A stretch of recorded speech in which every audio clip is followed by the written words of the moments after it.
Ladies and gentlemen, so that's Drafe back with some more World of Tanks. I've got two matches for you here, filmed on separate days during the ×5 weekend that we've got going on, and you definitely don't want to miss out on that. Lots of experience to be had. I'll tell you what though, there's nothing worse than playing a ×5 game and having your team win and you not doing anything, and that ×5 just goes to waste. So every time I play one of these ×5 events, I'm always nervous going into the match because I'm like, okay, we got to do damage. You know, do whatever it takes, even if it comes down to having to play a little bit more reckless. You know, just get those points, because if the team ends up carrying you and you do nothing, well, again, just such a huge waste. But the other thing is it's hard with the AT-15 because it's so slow. So if you have to relocate, it can be quite problematic.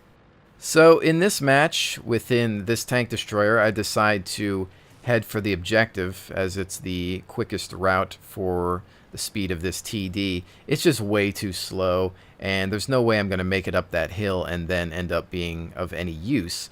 We also don't have that many tanks on this flank, so I figured that I can help back them up. We've got two mediums who I thought were actually going to try to take the flag early on, and then the Jagdtiger. I think the mediums end up bypassing the flag, just seeking out targets. And there are times in some games where you don't want to capture too early, and you don't want to sit back trying to cap while the rest of your team is getting annihilated. So you really have to pick and choose your battles when it comes to this type of scenario. At this point, however, I am starting to wonder if I'm going to see any action. I'm taking a look at my mini-map at all times and noticing that there's just a lot of enemy armor on that hill, and then there's 3 kills from friendly units there, and I'm deciding to reposition. I know that my only chance is to see if I can get a target on top of the hill from this side, and it looks like we might be in luck. There's a Centurion shot out, and he's being followed by a few other pieces of armor. So I'm starting to feel better here, just getting some damage into the game, and at the same time, of course, providing some excellent support to that hill. These guys have no idea what's hitting them. There's a 103 as well. Right now, it is a fantastic shooting gallery. I love this type of situation, except when you're bouncing shots, of course. But otherwise, these guys are just not paying any attention to us down here. We've got the Jagdtiger, I believe, as well, throwing out some shots.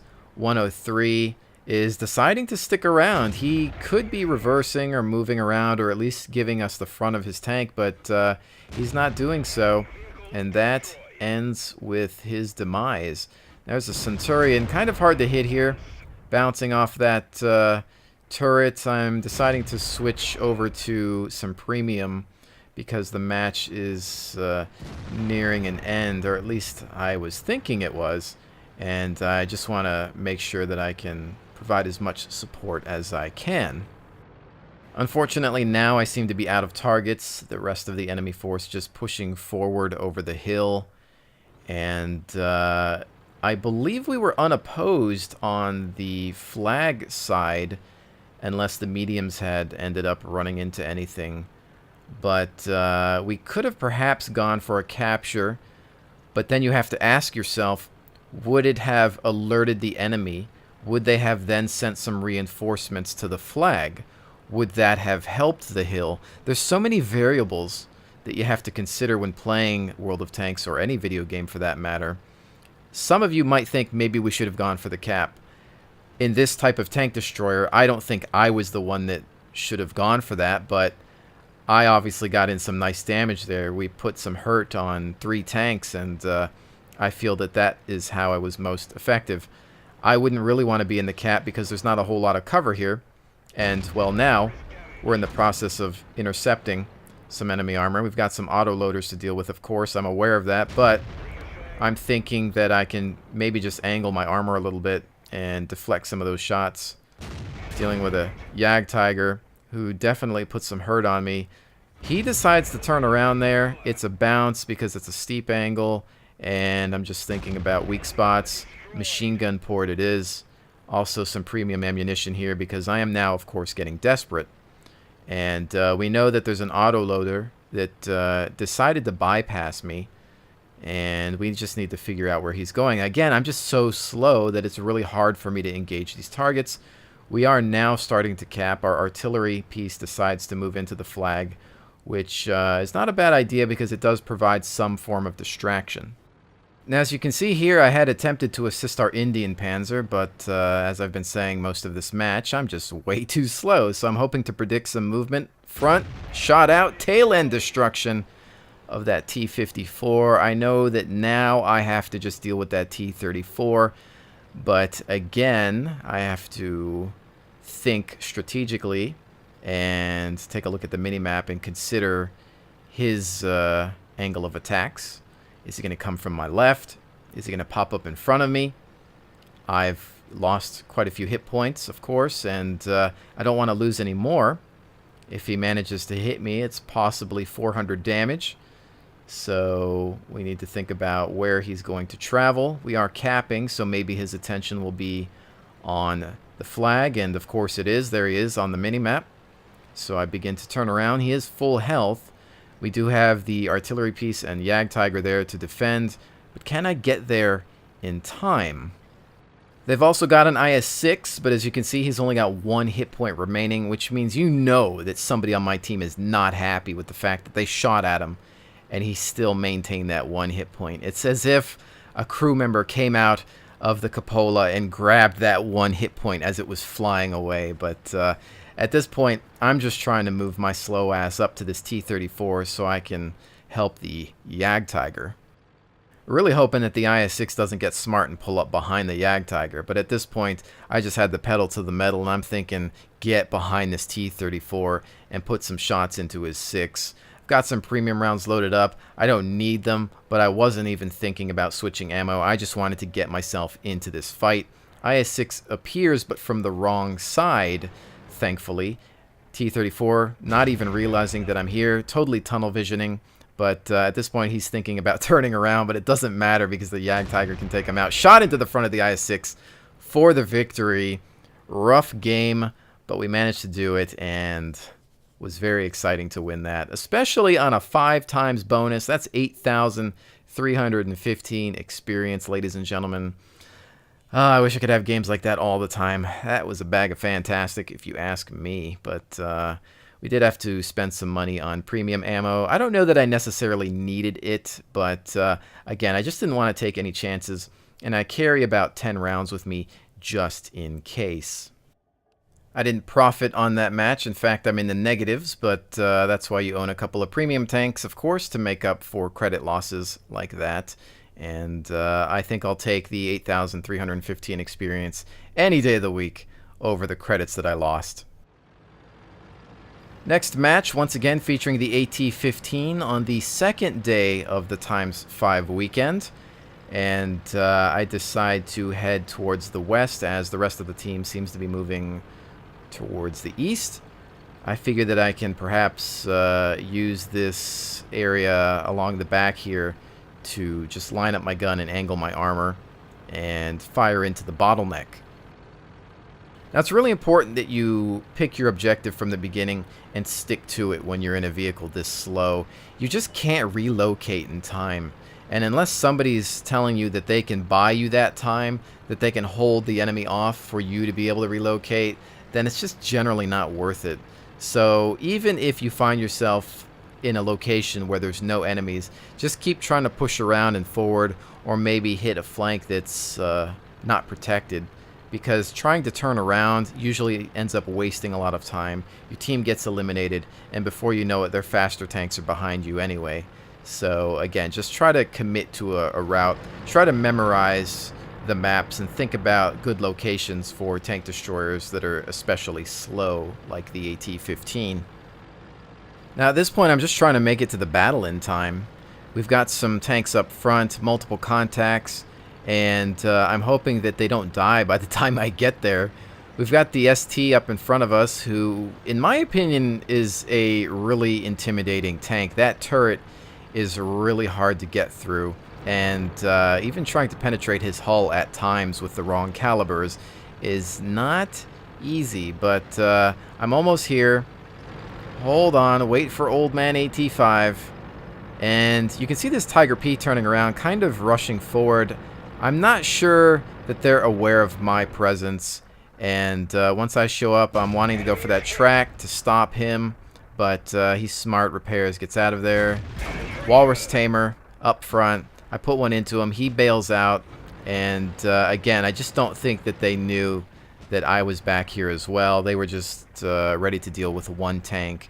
And the nice thing is, I've got this high rate of fire, so I can keep people pinned down, track, intimidate them, make them fall back. I'm doing about 200 damage or so, and that's enough to scare somebody away, especially when you've got the ST reloading his larger shot. I decide to roll forward a little bit more to help press the engagement. I figure that at this point, they're not going to want to come around this mountain anymore, so I just need to get up here and use my wide gun arc to perhaps get some fire into this battle. He bounces a shot, one goes into me, trying to go for some lower plate, 202, backing up for the reload, and just trying to not take any more damage. He shoots, but he's just full reverse now, so he avoids my reload time. That was my greatest advantage, but he's taken out from the flank, and this T-29 is looking to engage me, but I've got some shots on him. He appears to be stuck. No getting out of that spot. I've got some hull armor to shoot at for the elimination. But oh wait, there's more. We've got two tanks on our right. I'm taking some shots into the side, trying to bring her around, angle that armor, use the wide gun arc to return fire. 32 hit points remaining. There is no way I can survive this. Still putting out rounds, bouncing, track taking damage as well. Another bounce on the steep angle. Tiger's on fire. Track hit as I push forward. Unbelievable, ladies and gentlemen. This AT-15's frontal armor, while angled, plus the extremely wide gun arc, potentially saving my life. With that, now it's time to bring the fight to them, but they've still got a lot of tanks left. Artillery fire inbound. ST just being careful. I'm thinking about where my cover is. I see this Sherman wreck. I think that this might be a good spot. Shot out at the ST. Looks like it overpenetrates. Goes right through. He takes a lot of damage on that one. Not sure what hit him, but he manages to take one out in the process as we continue to push forward. Now here, ladies and gentlemen, I only have 32 hit points, so I really need to be careful. But I think I was getting a bit cocky, as you will soon see. I put myself well into the danger zone.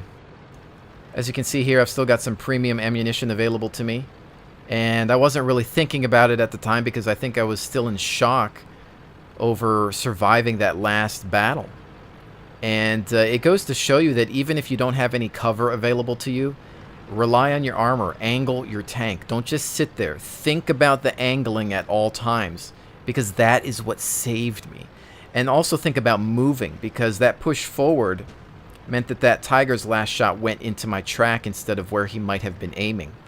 And he may have not been able to pen, but regardless, a little bit of movement, a shake here and there, and some angling will work wonders. But right now we've got some threats forward. Jagdpanther 2.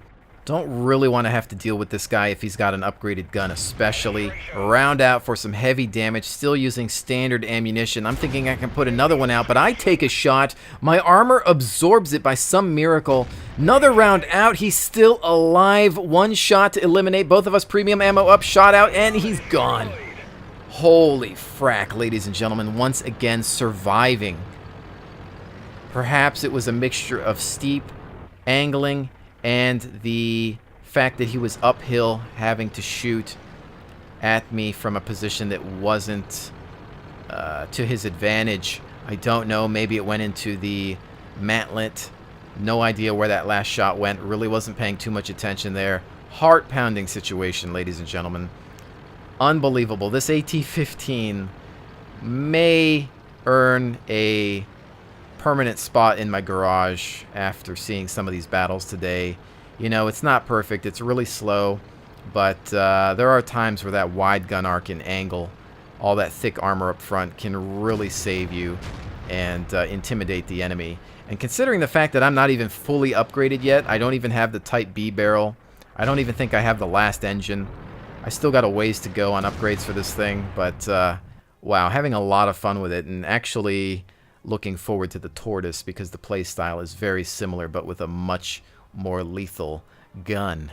Not a bad game at all, as we can see from the statistics here, earning that steel wall and Spartan medal tenfold, and doing some nice damage in the process as well. Now, again, keep in mind that this was the second day of the ×5 weekend, which is why you're seeing me with over 7,000 experience. This is a completely separate day from the footage you saw in the start of the video. But anyways, ladies and gentlemen, I really hope that you've enjoyed this look at the AT-15. I look forward to bringing you more World of Tanks, and with that said, I will definitely see you on the next one.